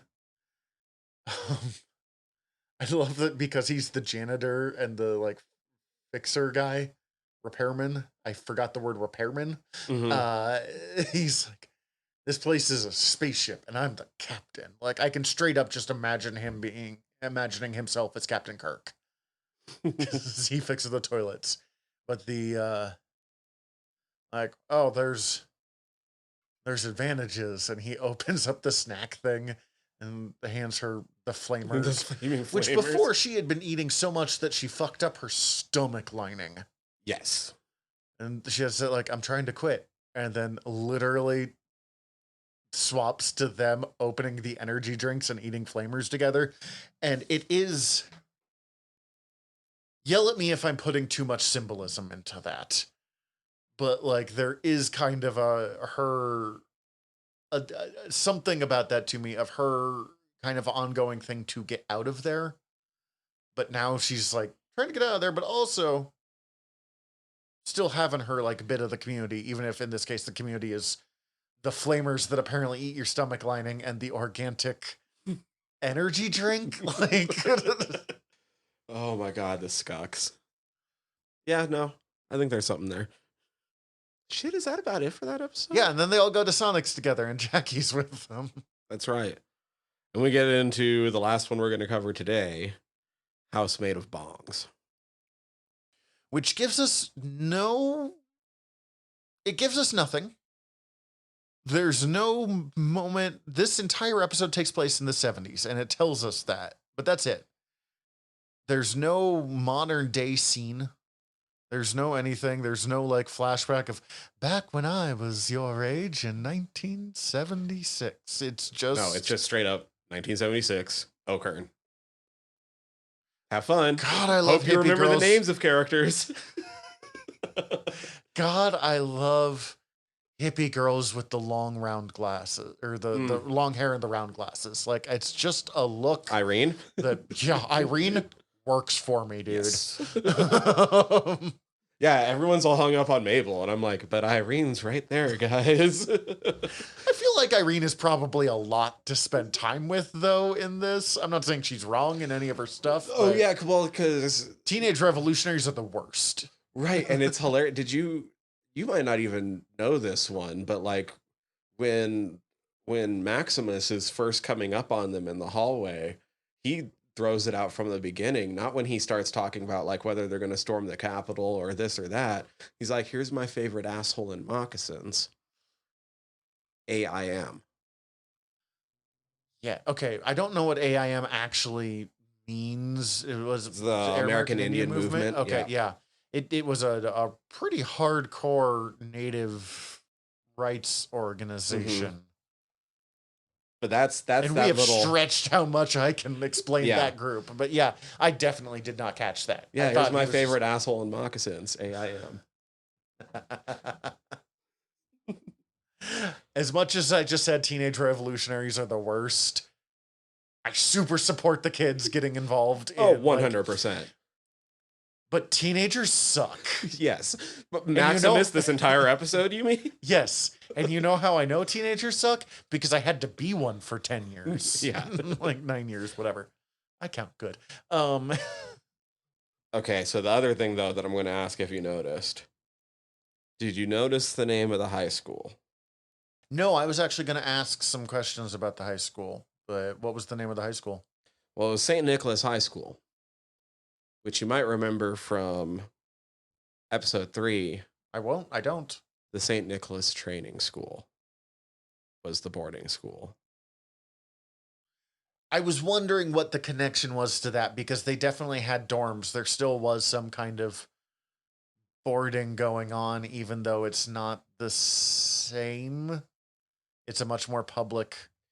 Now, this doesn't go 100% across the board, but if anyone out there has ever wondered why so many high schools mascots are the Braves or the Chiefs or some other native mascot, is because a large number of those high schools started as boarding schools, became regular schools later on, and when it came time to be like, what's our mascot going to be? Well, what are we already known for? Did not know that. Once again, not 100% across the board, of course. But sometimes it was just racism. Yeah. But so that's an example of that in this show. Yeah, I was wondering, because they were like, anyone staying with us in the dorms, and I was going, I was trying to figure out who all, because it's on the res still. Like, I mean, Brownie's not in school, but he's still... No, this is still in Okern, so... But the kids are still, like, at least a couple, because, I'm sorry, I'm stuttering there a lot, but Maximus and... Oh, yeah, because they're heading home, right, for the summer. Yeah. And they keep talking about, like... empty out the dorms. Maximus is going to stay in the dorms, and... Bucky's like, you can come stay with my grandma if you don't want to go home, and... Yeah. So, like, clearly they're... whatever home would be, because, like, we know... Well, it would be Fixico's house is where he would be going otherwise. Sure. It's just interesting to me that, like, it's a boarding school when so many people are, like, family in the same town. Right. I don't know enough about that evolution of schools, so I was wondering if you did, but you just shrugged at me, so... Not enough. Let us know if you know, listeners. Well, I mean, considering how long... Like, the boarding school was like a major flashback episode, but technically the boarding schools existed for a long fucking time. So like this the is last still... one's closed in, I want to say, the 70s. Yeah. So this is still like a potential like halfway boarding school situation. Yeah, and then that's what I was curious about. So I did not realize, I mean, I knew really quickly that these people were people we knew from the... Well, we saw flashes of all of them in the footage that Maximus showed Bear. Because he's like, oh yeah, I used to make movies with my friends too. I did not put together, I knew they were certain ones. The guy who plays Brownie is so fucking good. Ooh, it's just Brownie, right? Yeah. Like, it's young Brownie. He's like kind of lost some weight and like shifted body type a bit, but... So Nathan Alexis plays young Brownie, who is Paulina Alexis's real life younger brother. That's Willie Jack's real younger brother. Oh, nice. Younger? Think so. He's a big guy. Yeah. And fucking nails it. What the Holy fuck? shit. His voice, his inflection, everything about his mannerism, everything. The moment he started talking, I was like, they said Brownie, and I was still just like, oh my God, this was good. And then I recognized Mabel real fast because I knew the name, because that is Cookie's mother, Alora's grandmother, who we see her funeral.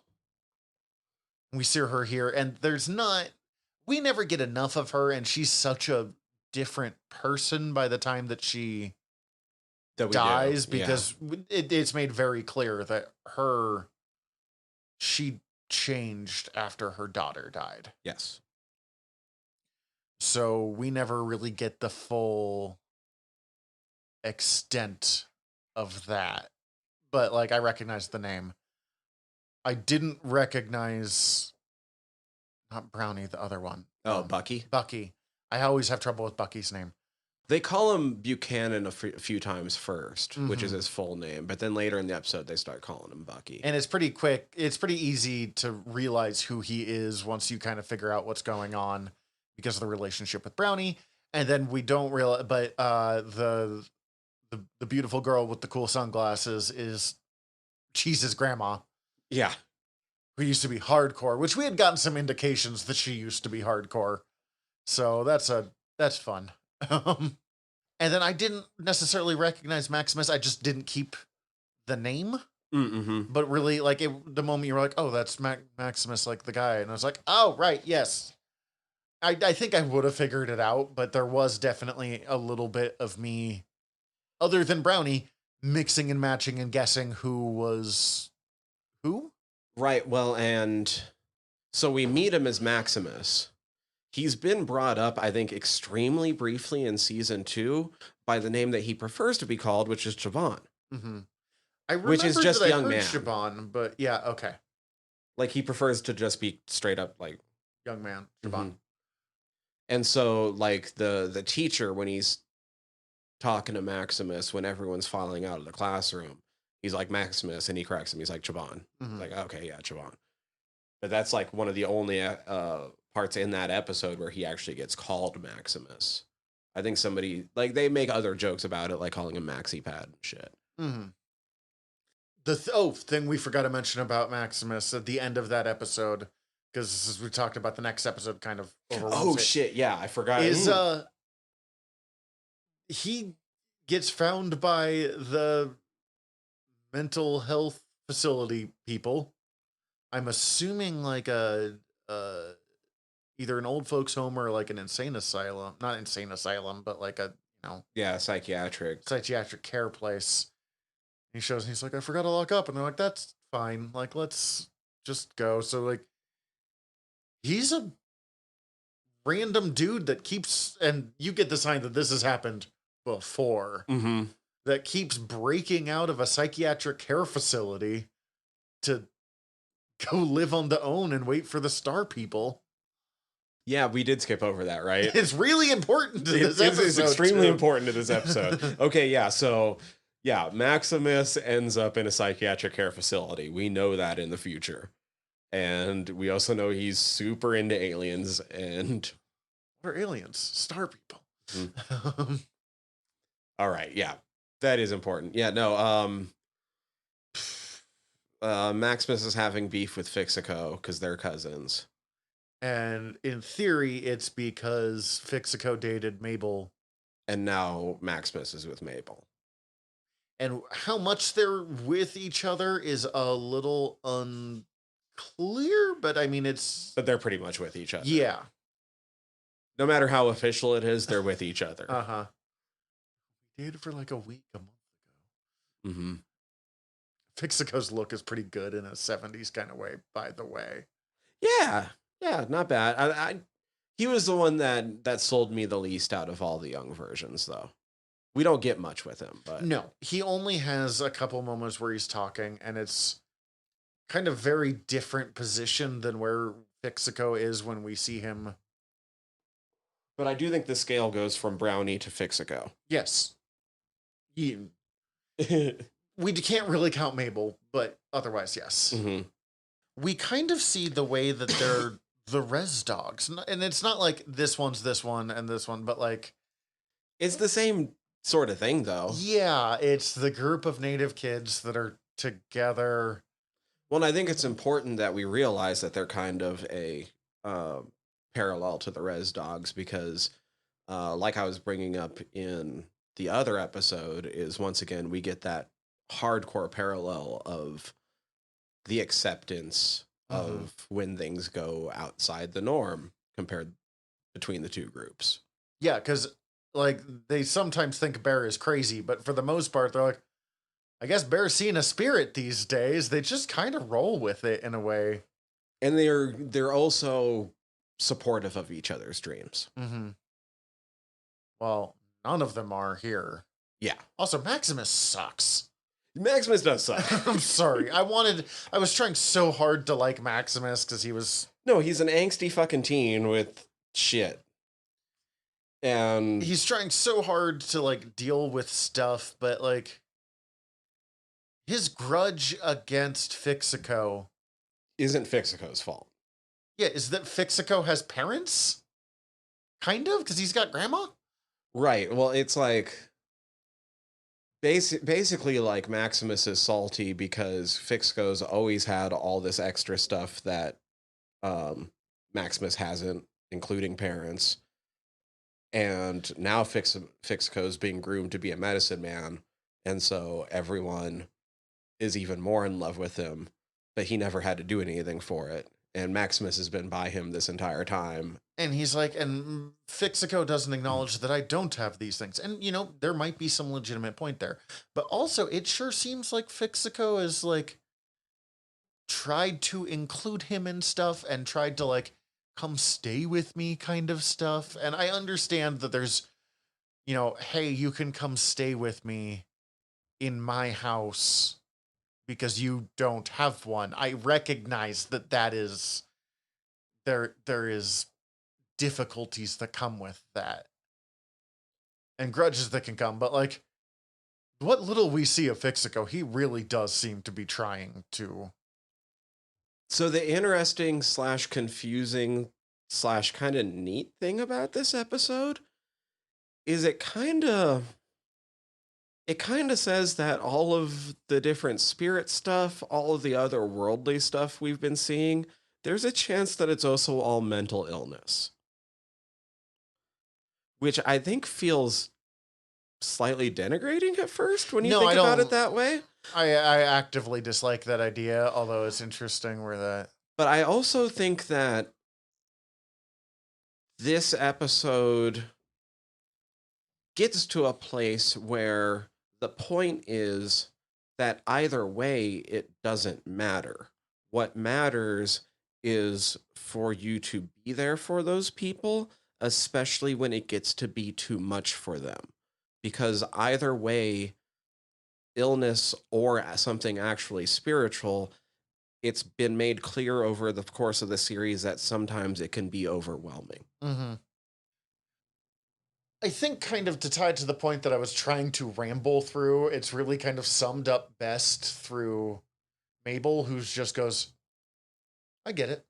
I understand. Mm-hmm. I'm not saying it's right. Like, she's actively like, you're being an asshole. Like, yeah, you are wrong. But I get it. But I get it. You make points. Like, I understand why you feel the way you do. Oh, forgot to ask this earlier. Earlier, he's talking about how he's going to read a bunch of books, and Bucky hands him one and says, put this on. Did you see what book that was? I didn't catch the... It's like, I want to say it's Mirrors of the Mind or something along those. I just felt like it was an important thing happening, but I wasn't necessarily like, because the amount of emphasis they put on it, but I wasn't connecting it to anything. Yeah, no, to me, the only thing it connected to was the fact that it seems like that's who Bucky always has been since he was the one with the string theory book in the first season. Mm-hmm. That's more what it felt like to me with how they don't take the time to show what the title actually is. I know that like you can stop the frame and see the title, but I can't. I It's didn't fine. make I just couldn't tell if it was important. I mean, whether or not it probably is important in some way. Kind of like how the book of poetry in the other season actually like kind of pertains to the theme of the episode if you actually go in and read the poetry. But I don't think it's a big enough thing that they felt the need to highlight it. It's more of just a little Easter egg. Fair enough. Anyways, they're looking for acid. It takes them so long to say the word acid, too. Yep. Which is kind of fun to get another acid episode. I like the other one better, but this is... I mean, this episode is kind of also just dazed and confused. It really is. Holy shit. Speaking of references and Easter eggs, though, like House Made of Bongs is a reference to the 1968 novel House Made of Dawn by Scott Momaday, which won a Pulitzer and was a big Native American like stepping stone and like flashpoint and legendary accomplishment for this book. Hell yeah. So they go to a party that is just full of shit ass behavior to like...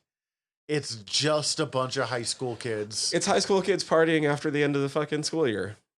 But it's the 70s, so it's really easy for them to get their hands on a bunch of weed and beer and driving on all of that in a way that bothers the fuck out of me. I mean, to me, it just, like, that's all the parties back home, so. It still bothers the fuck out of me. I'm not saying it doesn't happen. During this party, they have a bit of communication. They have some grudges, stuff, and they all take acid. And they definitely kind of bully Siobhan into taking the acid. They don't quite bully him. They think he's taken acid before. Although right, so they're just kind of like, why aren't you... Come on. Although I want to be like, it's incredibly obvious that he has never... done acid. Right. Like, so yes. And that's the like, oh, I'm not sure. Like, if you're not sure, you don't fucking take it and go. I am all in favor of psychedelics, but like, you take acid in the right headspace. Just because we were looking for it, I did find the name of that book. Yeah. It's Mirrors Made of Millennia, a novel by T. Sampson, and it doesn't seem to be a real book. And near I can see is that the last name of the author might be a reference to Will Sampson, who was a Muskogee actor. He's the one that played Chief Bromden in One Flew Over the Cuckoo's Nest. Oh, okay. Weird. I'm still not sure what the deeper message is there.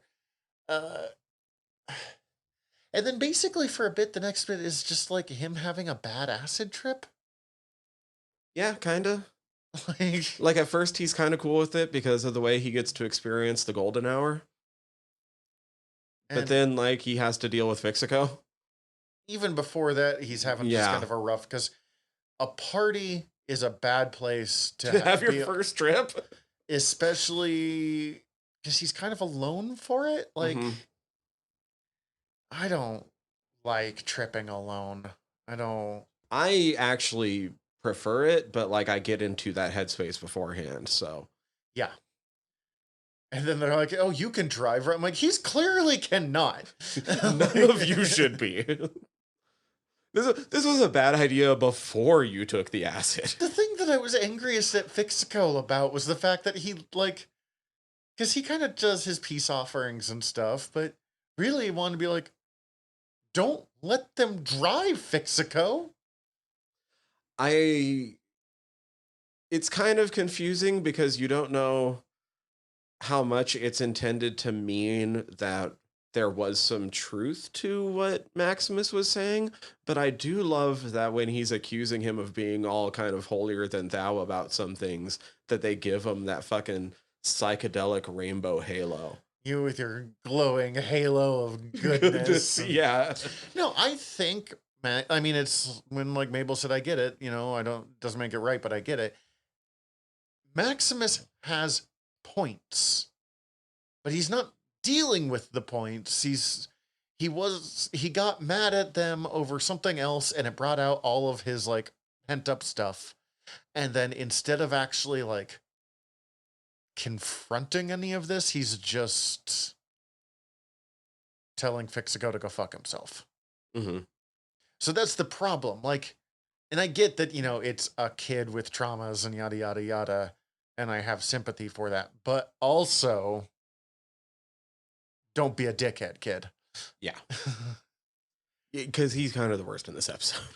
And even though there's so many times where I'm actually kind of on his side, like he's getting a dream and everyone else is making fun of him and stuff. And he's like, why do you do that? Why anyone has a dream bigger than yours and you have to destroy it? I'm like, one, let them have their fucking dreams too. But also like, You're yeah, not fair wrong. enough. Like, you're not wrong. I'm glad you fucking said it. It's that fucking line from The Big Lebowski. No, Walter, it's not that you're wrong. It's that you're an asshole. Mm-hmm.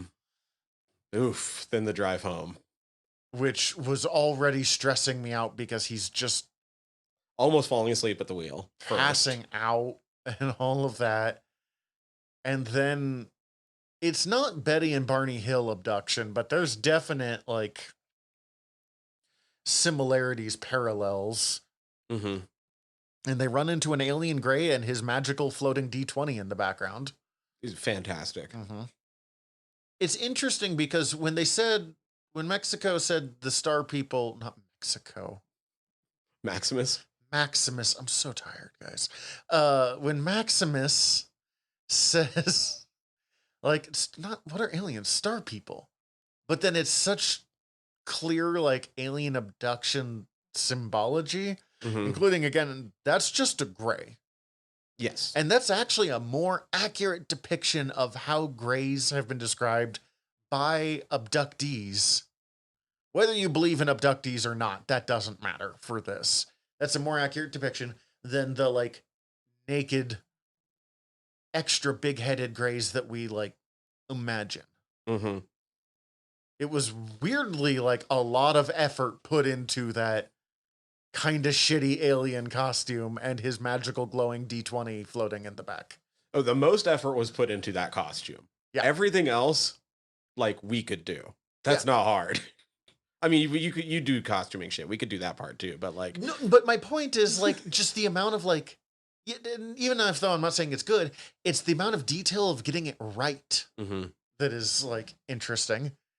And the alien, the star people, tries to talk to him, hey, I'm your ancestor. I said hi. Do you communicate? I said hi. How reminded me a lot of William Knifeman with that line. And then like, how you doing? And then like fucking disappears. Which is also very William Knifeman. There is some theory in paranormal circles that aliens and spirits are really just the same things, whatever they are, coming through to reality just with different perceptions. So honestly, it kind of works that like that alien seems to have a whole lot of connection to like how Knifeman works. And like in a lot of things, it's kind of just treated as like mundane, like almost it doesn't matter if it's real or not. Except that it desperately matters to Maximus, who's already going through so much of his stuff, and we see whose friends then don't believe him and make fun of him. Mm-hmm. And in fairness, he was on acid. Yes. Like, they have a point. But also, he needed someone to believe him. And I think he just needed someone in his corner, and he kind of pushed away the only person in his corner. But you kind of see the moment that his relationship with Mabel breaks when she tries to, I don't remember why, she's like trying to comfort him, kind of touch him, and he pushes, don't touch me. And like, it's a very subtle look of like hurt on the actress, but I thought it was extremely well done. And then the episode ends. Yeah, they get in the car and drive off. You know what? The other thing I really like, though, about the end of that episode is that it's not that they get in the car and it cuts to credits. the credits just start playing over the scene. Mm-hmm. And like, I think that that's very fitting because we know that this isn't an end. We just watched a beginning. This is some of the beginning of the trauma of the people that we saw earlier. This whole fucking Jesus Christ. It's just a moment in time to make us understand what's going on with all of these people and how it's transferred from generation to generation to generation. But it's so wild to me that they choose a fucking alien encounter story for that. Like, so from what I understand, I think I need to look up some of the director of this episode's other works, because this is Black Horse Lowe, who also directed This Is Where the Plot Thickens. I've not seen it. I've heard of it. No, that's the big acid trip episode. Oh, okay. And apparently all of his movies are also like out there, surrealist, heady, slightly fucking psychedelic sort of things. And I am all for that. So I want to check out more. Yeah, that means that he's directed one of my favorite episodes of this series. And this one that's also really good. Yeah. I know he's got like some like indie films and stuff out. So when I finally get to that, I'll let you know. Okay. Huh. Trying to think if I have anything else to say about House Made of Bong. So this is just a great episode. It is a really great episode, and it's kind of a good one for us to end off on, because I feel like it's building up for, and I don't know, maybe it's not, but like kind of building to show us some more stuff that's going on. Because then the next episode is a very elder heavy episode. Mm-hmm. And like, I think it's giving us some context, but it's probably good for me to have to like sit on this one for a while. Because it's wild. Yeah. Just, yeah. And it puts Maximus in a lot different context. Mm-hmm. Or I guess just more context. Like, now you know what happened. And also fucking Young Brownie. Yeah, Young Brownie fucking stole this.